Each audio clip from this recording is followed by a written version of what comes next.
పెద్ద సమస్య నేను ఎందుకు అంటున్నానంటే, ఈ ప్రాంతవాసిగా ఈ ప్రాంతం డెవలప్ కావాలని కోరుకుంటానే.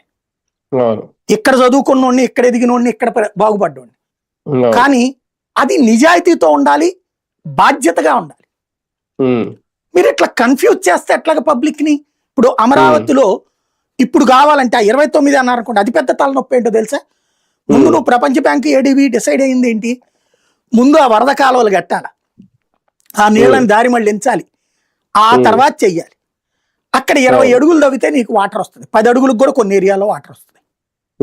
నువ్వు బహుళ అంతస్తుల భవనాలు అక్కడ ఎట్టగట్టగలుగుతావు?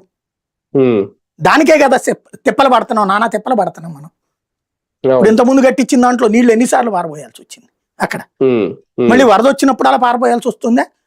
ఇప్పుడు ఏది రేపు మా ఏప్రిల్ మే జూన్ వరకు ఉంటది ఛాన్స్. జూన్ దగ్గర నుంచి వర్షం, మళ్ళీ జూన్ లోపు నువ్వు కాలువలు కట్టేయాలి. ఎంత కడితే అంతవరకే ఉంటది. మొత్తం పూర్తి కాలేదనుకోండి జూన్ లోపు, మళ్ళీ వచ్చే ఏడాదికి లెక్కేసుకోవాలి. జూన్ తర్వాత వర్షాలే కదా ఆటోమేటిక్ గా.